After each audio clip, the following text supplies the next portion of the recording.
Hello students and my friends, today I am going to explain a very important things about active voice and passive voice. Active voice and passive voice के वो रहस्य जो शायद अभी तक किसी ने आपको नहीं बताए, उन बातों को मैं आपको बताने जा रहा हूं। एक्टिव वॉइस और पैसिव वॉइस की गहराइयों में क्या छुपा हुआ है, वो सारी चीजें मैं आपको बताने जा रहा हूं। तो देखिए, एक्टिव वॉइस और पैसिव वॉइस का जो रूल्स है, जो मैंने पिछले वीडियो में एक्सप्लेन किया, उसी के आगे थोड़ा सा और रूल्स मैं एक्सप्लेन करने जा रहा हूं। यहां पे एक्टिव वॉइस के सेंटेंस को अगर पैसिव वॉइस में कन्वर्ट करते हैं तो हमें यह भी देखना चाहिए कि जो एक्टिव वॉइस का सेंटेंस है वो किस टाइप का सेंटेंस है, उसका टाइप क्या है, उसकी खासियत क्या है, उसकी विशेषता क्या है। तो अगर एक्टिव वॉइस का कोई सेंटेंस इंपेरेटिव सेंटेंस है और वो इस टाइप का इंपेरेटिव सेंटेंस है कि वो किसी रिक्वेस्ट को एक्सप्रेस करता है, अगर वो किसी रिक्वेस्ट को एक्सप्रेस करता है तो पैसिव वॉइस जब उसका बनाया जाएगा तो स्टार्टिंग की जाएगी यू आर रिक्वेस्टेड टू, और टू के बाद फर्स्ट फॉर्म ऑफ वर्ब का यूज किया जाएगा। इसी टाइप से अगर एक्टिव वॉइस का सेंटेंस इंपेरेटिव सेंटेंस है और इंपेरेटिव सेंटेंस में वो एडवाइस को एक्सप्रेस करता है, तो उसका जब पैसिव वॉइस आप बनाओगे तो पैसिव वॉइस में आप लिखोगे you are advised to plus first form of verb का यूज करोगे। और साथ ही साथ आप एक और ट्रिक यूज कर सकते हो। जब उनकी पैसिव वॉइस बनाओगे तो आप you are requested to use नहीं करना चाहते, मत कीजिए। आप you are advised to use नहीं करना चाहते, मत कीजिए। आप इन दोनों की जगह आप दूसरा मेथड यूज कर सकते हो और वो है शुड का यूज। आप क्या कर सकते हो, जब उनका पैसिव वॉइस बनाओगे तो आप helping verb should be use करोगे और उसके साथ थर्ड फॉर्म ऑफ वर्ब लगाओगे। उसके साथ third form of verb should plus be plus third form of verb का यूज कर दो, तो आपको यू आर रिक्वेस्टेड टू या यू आर एडवाइज टू इस टाइप से यूज नहीं करना पड़ेगा। लेकिन अगर इनको यूज करते हो तो ध्यान रखिएगा, इंपेरेटिव सेंटेंस अगर रिक्वेस्ट को एक्सप्रेस करता है तो passive voice you are requested to plus first form of verb से होगी। अगर इंपेरेटिव सेंटेंस एडवाइस को रिप्रेजेंट करता है तो पैसिव वॉइस की starting you are advised to plus first form of verb से की जाएगी, और इन दोनों की जगह पे आप should be plus third form of verb का यूज भी कर सकते हो पैसिव वॉइस में।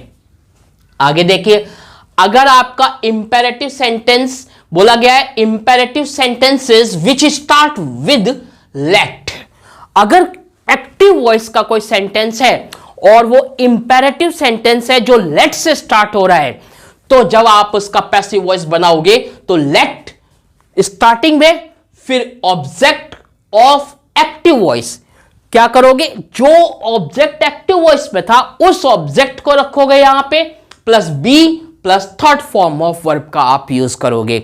इस तरीके से आप यहां पे पैसिव वॉइस में उसको कन्वर्ट कर दोगे। ये आपको समझ में आ गया। अब देखिए, रूल्स इसी टाइप के बहुत रूल्स हैं अभी और, लेकिन उनको मैं फिर उस टाइप से बताऊंगा आगे। वन बाय वन के एक एक रूल बताया और उनको बनाने के सेंटेंसेस को कन्वर्ट करने के सारे मेथड्स भी बता दिया आपको, मतलब उनके एग्जांपल्स देके एक्सप्लेन करूंगा बारी बारी से। इसलिए अभी मैं एकदम सारे रूल्स एक साथ डिटेल्स में ना बताकर आपको अगले जो नेक्स्ट वीडियो मेरे आएगा उस नेक्स्ट वीडियो में मैं आपको एक्टिव वॉइस से पैसिव वॉइस में कन्वर्ट करना सेंटेंस के एग्जांपल दे देके बताना शुरू कर दूंगा और आपका सीखने का प्रोसेस स्टार्ट हो जाएगा। तो देखिए, अभी मैं आपको एक ऐसा इंपॉर्टेंट रूल बताने जा रहा हूं जो अभी तक उसका रहस्य आपसे छुपा हुआ था। इस रूल्स के बारे में, वर्ब्स हैविंग डबल ऑब्जेक्ट्स, आप कहोगे ये रूल्स तो हमें बता चुके हैं, कई लोग बता चुके हैं। यस, ये रूल्स बता दिया होगा, बट इस रूल्स की जो गहराई है वो नहीं बताई होगी। वो रूल्स की गहराई भी अभी मैं एक्सप्लेन करने जा रहा हूं इसी पार्ट में, तो ध्यान से देखिएगा। यहां पे टॉपिक क्या है कि वर्ब्स हैविंग डबल ऑब्जेक्ट्स। कभी कभी क्या होता है, एक्टिव वॉइस के सेंटेंस में दो ऑब्जेक्ट्स यूज होते हैं। दो ऑब्जेक्ट्स कौन से, एक ऑब्जेक्ट होता है डायरेक्ट ऑब्जेक्ट और दूसरा ऑब्जेक्ट होता है इनडायरेक्ट ऑब्जेक्ट। तो बोला गया some verbs have two objects. कुछ वर्ब्स होती हैं जिनके दो ऑब्जेक्ट्स होते हैं। नंबर वन डायरेक्ट ऑब्जेक्ट, जो डायरेक्ट ऑब्जेक्ट होता है वो नॉन लिविंग थिंग होती है, और नंबर टू इनडायरेक्ट ऑब्जेक्ट, और जो इनडायरेक्ट ऑब्जेक्ट होता है वो लिविंग थिंग होती है। तो इस टाइप से कभी कभी वर्ब्स दो ऑब्जेक्ट्स को रखती है एक सेंटेंस में, और वो दो ऑब्जेक्ट्स क्या होते हैं, या तो एक होता है डायरेक्ट और दूसरा होता है इनडायरेक्ट। इस टाइप से दो ऑब्जेक्ट्स होते हैं। अब बोला गया in passive voice, passive voice में क्या होता है, in passive voice we can use any one of them. Passive voice में हम इन दोनों ऑब्जेक्ट्स में से किसी भी ऑब्जेक्ट को लेकर उसका पैसिव सेंटेंस में यानी पैसिव में सेंटेंस उसको बना सकते हैं। पैसिव वॉइस में हम दोनों ऑब्जेक्ट्स में से किसी भी ऑब्जेक्ट को सेलेक्ट करके उसको पैसिव में कन्वर्ट कर सकते हैं। यह पैसिव वॉइस की खासियत है। आगे क्या बोला गया, फॉर एग्जाम्पल, जैसे इसका एक एग्जाम्पल देके मैं समझाता हूं आपको। यहां पे एग्जाम्पल के रूप में लिखिए, एक एक्टिव वॉइस का सेंटेंस दिया हुआ है। यहां पे एक एक्टिव वॉइस का सेंटेंस दिया हुआ है, और वो सेंटेंस क्या है, Sohan gave me a pen. Sohan gave me a pen, Sohan gave me a pen. यहां पे देखिए, मी एक ऑब्जेक्ट है और अ पेन दूसरा ऑब्जेक्ट है। मी यहां पे लिविंग थिंग है और अ पेन नॉन लिविंग थिंग है। इस टाइप से दो ऑब्जेक्ट्स यूज हो गए। तो सेंटेंस में सोहन गेव मी, मी इनडायरेक्ट ऑब्जेक्ट है बिकॉज इट इज लिविंग। तो जो लिविंग थिंग है वो लिविंग थिंग क्या होगा आपका, लिविंग थिंग इनडायरेक्ट ऑब्जेक्ट होगा। तो मी इनडायरेक्ट ऑब्जेक्ट है, और बाद में दूसरा ऑब्जेक्ट कौन सा आया, अ पेन। अ पेन डायरेक्ट ऑब्जेक्ट है। इस टाइप से एक सेंटेंस में कभी कभी दो ऑब्जेक्ट्स आ जाते हैं, एक डायरेक्ट ऑब्जेक्ट और दूसरा इनडायरेक्ट ऑब्जेक्ट। तो पैसिव वॉइस आप उनकी जब बनाओगे तो आप किसी भी ऑब्जेक्ट्स को लेकर बना सकते हो। आप डायरेक्ट ऑब्जेक्ट से भी पैसिव वॉइस की स्टार्टिंग कर सकते हो, और आप इनडायरेक्ट ऑब्जेक्ट से भी पैसिव वॉइस की स्टार्टिंग कर सकते हो। तो अगर इनडायरेक्ट ऑब्जेक्ट है और वो पर्सनल प्रोनाउन की फॉर्म में है, तो उसके केस को चेंज करना होगा, क्योंकि इनडायरेक्ट ऑब्जेक्ट अगर पर्सनल प्रोनाउन में है तो वो किस में होगा, ऑब्जेक्टिव केस में होगा। और जब आप उसको सब्जेक्ट की जगह ले जाओगे पैसिव वॉइस में, तो उसे किस केस में कन्वर्ट करना होगा, तो आप उसको सब्जेक्टिव केस यानी नॉमिनेटिव केस में कन्वर्ट करोगे। तो यहां पे अगर आप सेंटेंस स्टार्टिंग कर रहे हो पैसिव वॉइस का किससे, इनडायरेक्ट ऑब्जेक्ट मी से, तो आप मी को आई में कन्वर्ट करोगे। क्यों, क्योंकि मी ऑब्जेक्टिव केस है और मी सब्जेक्ट की जगह जाएगा, तो उसका सब्जेक्टिव केस यानी नॉमिनेटिव केस क्या हो जाएगा, आई हो जाएगा। ये आप समझ गए। तो Sohan gave me a pen, ये एक्टिव वॉइस का सेंटेंस है। इसको हम पैसिव वॉइस बनाते हैं इनडायरेक्ट ऑब्जेक्ट की हेल्प से, तो बनेगा I was given a pen by Sohan. I was given a pen by Sohan, I was given a pen by Sohan. ये बन गया इनडायरेक्ट ऑब्जेक्ट से। अब अगर अ पेन से आप क्या करोगे, इसका पैसिव वॉइस बनाओगे, तो पेन से इसका passive voice, pen direct object से कहने का मतलब है, डायरेक्ट ऑब्जेक्ट से जब आप इसका पैसिव वॉइस बनाओगे तो वो होगा a pen was given to me, a pen was given. अब आप कहोगे टू क्यों आ गया, टू आएगा। ये आपको बहुत बड़ा यहां पे इश्यू है जो ध्यान रखना है कि जब आप डायरेक्ट ऑब्जेक्ट लोगे, जब दो ऑब्जेक्ट हो, एक डायरेक्ट एक इनडायरेक्ट, और आप पैसिव वॉइस अगर डायरेक्ट ऑब्जेक्ट से बना रहे हो, तो डायरेक्ट ऑब्जेक्ट से अगर आप पैसिव वॉइस बनाओगे तो जो इनडायरेक्ट होगा उससे पहले टू का यूज होगा। जैसे यहां पे टू मी आ गया, ठीक है। डायरेक्ट ऑब्जेक्ट से तो आपने स्टार्टिंग कर दी कि अ पेन वॉज गिवन, लेकिन वो जो मी है उसके आगे आपको टू लगाना होगा इस केसेस में, ध्यान रखिएगा, ठीक है। तो a pen was given to me by Sohan. तो इन दो तरीके से आपने देखा सेंटेंस बन गया। इसी टाइप से एक और एग्जांपल दे रहा हूं मैं, यहां पे समझ लीजिए। इसी टाइप का एग्जांपल है, जैसे mister Saxena teaches me Hindi. Mister Saxena मुझे हिंदी पढ़ाते हैं। यहां पर एक डायरेक्ट ऑब्जेक्ट है हिंदी और इनडायरेक्ट ऑब्जेक्ट है मी। तो मैं सेंटेंस जब पैसिव वॉइस में बनाऊंगा तो मैं इनडायरेक्ट ऑब्जेक्ट मी से भी बना सकता हूं और डायरेक्ट ऑब्जेक्ट हिंदी की हेल्प से भी बना सकता हूं। तो यहां पे पैसिव वॉइस में मैंने पहले इनडायरेक्ट ऑब्जेक्ट से इसकी पैसिव बनाई, तो इनडायरेक्ट ऑब्जेक्ट से पैसिव बनाई तो मी आई में कन्वर्ट होके आएगा, बिकॉज इसके केसेस क्या है, ऑब्जेक्टिव से नॉमिनेटिव केस यानी सब्जेक्टिव केस की फॉर्म में बनेंगे, तो मी का आई होगा। ये आपको मैंने पहले वाले वीडियोस में बता दिए, पहले वाले जो स्टार्टिंग में वीडियोस थे, तो वो आपने नहीं देखे, जरूर देखिए उनको, क्योंकि तभी आप रूल्स की गहराइयों में जाएंगे। तो देखिए, मी की जगह हमने आई का यूज किया। I am taught Hindi, I am taught Hindi by mister Saxena, इस तरीके से इसकी पैसिव वॉइस बना दी गई। तो एक्टिव था मिस्टर सक्सेना टीचर्स मी हिंदी, और पैसिव में इसका इनडायरेक्ट ऑब्जेक्ट की हेल्प से जब पैसिव बनी तो सेंटेंस क्या बना, I am taught Hindi by mister Saxena, I am taught Hindi by mister Saxena, ये पैसिव बन गई। अब मैं अगर हिंदी को यानी डायरेक्ट ऑब्जेक्ट को लेकर पैसिव बनाता हूं तो क्या होगा, Hindi is taught to me, यहां पे टू मी आ गया ना, अभी बताया था मैंने आपको। तो अगर हम डायरेक्ट ऑब्जेक्ट से बनाते हैं तो इनडायरेक्ट ऑब्जेक्ट से पहले टू का यूज करना है, तो यहां पे होगा Hindi is taught to me by mister Saksena. इन दो तरीके से आप क्या कर सकते हो, एक्टिव वॉइस के सेंटेंस को पैसिव वॉइस में दो तरीके से चेंज कर सकते हो, अगर आपको दो ऑब्जेक्ट दिए गए हों, एक डायरेक्ट ऑब्जेक्ट और एक इनडायरेक्ट ऑब्जेक्ट। अब ये डायरेक्ट ऑब्जेक्ट और इनडायरेक्ट ऑब्जेक्ट में एक बहुत बड़ा इश्यू आ जाता है, और वो इश्यू, वो इंपॉर्टेंट बात शायद अभी तक आपको नहीं बताई गई होगी। वो क्या है, वो देखिए यहां नोट में मैं समझाता हूं।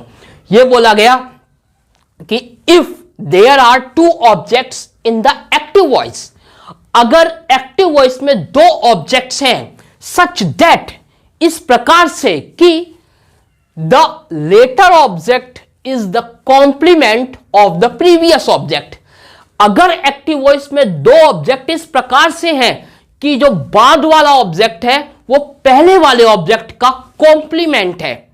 कॉम्प्लीमेंट क्या होता है, कॉम्प्लीमेंट होता है पूरक, कॉम्प्लीमेंट मतलब पूरक, और पूरक का मतलब क्या, उसकी अर्थ को पूरा करने वाला, उसके मीनिंग को पूरा करने वाला, यानी उसका पूरा अर्थ देने वाला।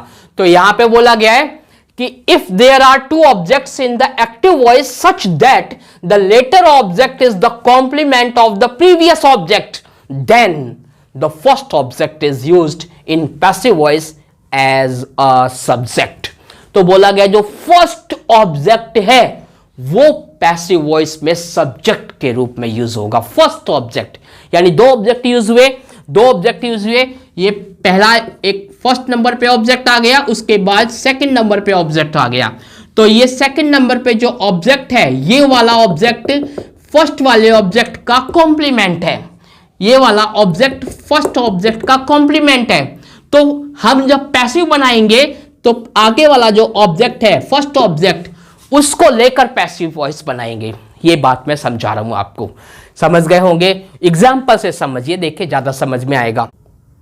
एग्जाम्पल क्या कहता है, देखिए एक्टिव वॉइस का सेंटेंस है, we made him captain, we made him captain, हमने उसे कैप्टन बनाया।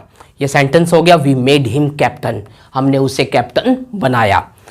अब हमने उसे बनाया, क्या बनाया, कैप्टन बनाया। तो यहां पे कैप्टन हिम का कॉम्प्लीमेंट है, यानी हिम क्या बना, कैप्टन, हिम कैप्टन बना।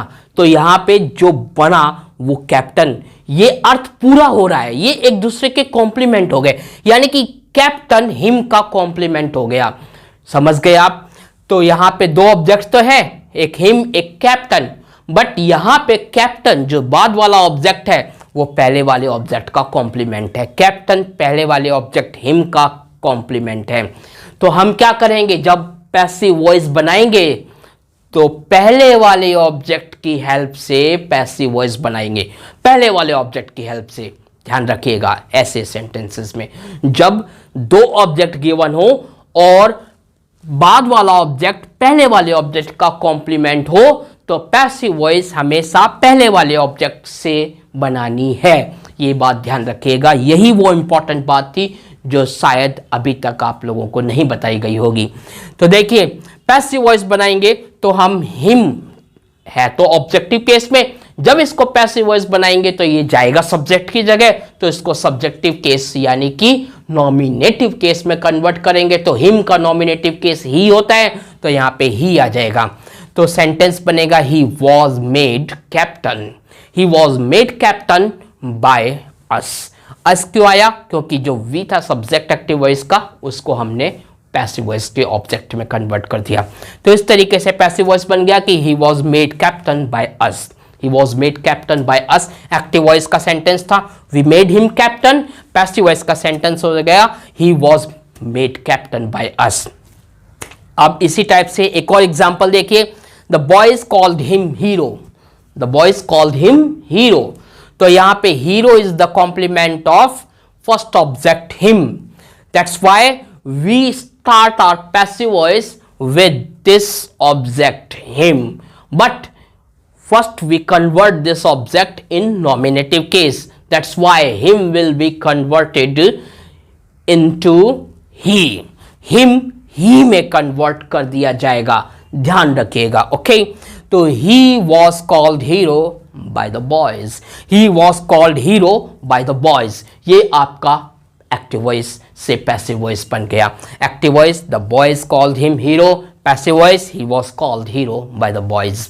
इसी टाइप से एक और एग्जांपल, ताकि आपका माइंड एकदम फ्रेश हो जाए, समझ जाओ कि किस टाइप से ये केसेस हैं। जब दो ऑब्जेक्ट्स दिए गए हों और बाद वाला ऑब्जेक्ट पहले वाले ऑब्जेक्ट का कॉम्प्लीमेंट हो, तो पैसिव वॉइस पहले वाले ऑब्जेक्ट की स्टार्टिंग से बनानी है, यानी पहले वाले ऑब्जेक्ट को लेकर उसकी स्टार्टिंग करनी है। तो यहां पे नेक्स्ट एग्जाम्पल क्या है, the garment business has made him rich, the garment business has made him rich. Garment के बिजनेस ने उसे धनवान बना दिया, गारमेंट के बिजनेस ने उसे धनवान बना दिया। तो यहां पे रिच बाद वाला ऑब्जेक्ट है, जो कि कॉम्प्लीमेंट है पहले वाले ऑब्जेक्ट हिम का, समझ गए। तो आप एक्टिव वॉइस का जो सेंटेंस है उसे पैसिव वॉइस में जब बनाओगे तो हिम से बनाओगे, हिम से। तो हिम को आपने नॉमिनेटिव केस में कन्वर्ट किया तो ही आ जाएगा, और आपकी स्टार्टिंग ही से हो जाएगी कि he has been made rich, he has been made rich by the garment business, he had been made rich by the garment business. आप कहोगे बाय अस क्यों नहीं लगाया? मैंने आपको कई वीडियोस, पिछले जो वीडियोस थे उसमें बताया था कि वो अगर इंपॉर्टेंट नहीं है, इनसिग्निफिकेंट डूअर है या इनसिग्निफिकेंट सब्जेक्ट है, तो we need not apply that subject in the passive voice, तो हमें उसको पैसिव वॉइस में अप्लाई करने की जरूरत नहीं है। इसी टाइप से नेक्स्ट एग्जांपल देखिए, it was high time we asked him to leave the room. बहुत ज्यादा समय हो गया था और मैंने उसे रूम से जाने को कहा, मैंने उसे रूम से जाने को कहा। तो यहां पे इसका जो पैसिव वॉइस आप बनाओगे, तो जो इट वॉज हाई टाइम, इसको चेंज करने की जरूरत नहीं है, आगे के सेंटेंसेस को आप चेंज करोगे, आगे का जो सेंटेंस है उसको चेंज करोगे। तो आप same to same passive voice में लिख दोगे इट वॉज हाई टाइम। अब आपको ये ध्यान रखना है कि इट वॉज हाई टाइम, फिर आगे क्या लिखोगे, he was asked to leave the room, he was asked to leave the room. ये सिंपल सा एग्जाम्पल था, इसे डबल ऑब्जेक्ट वाला एग्जाम्पल मत समझिए, डबल ऑब्जेक्ट वाला एग्जाम्पल मत समझिए, ठीक है। तो बट इस एग्जाम्पल को, क्योंकि थोड़ा डिफरेंट टाइप का एग्जाम्पल था, इसलिए इसे मैंने यहाँ पे एक्सप्लेन कर दिया है, ध्यान रखिएगा। आपका जो डबल ऑब्जेक्ट से रिलेटेड एग्जाम्पल्स थे वो फर्स्ट एग्जाम्पल, सेकंड एग्जाम्पल और थर्ड ये है, और ये थोड़ा सा और टिपिकल टाइप का था, विशेष टाइप का एग्जाम्पल था, तो मैंने यहाँ पे इसे भी एक्सप्लेन कर दिया। I hope you have understood this video, and in this video you have learned the rules of active voice and passive voice which I have explained to you.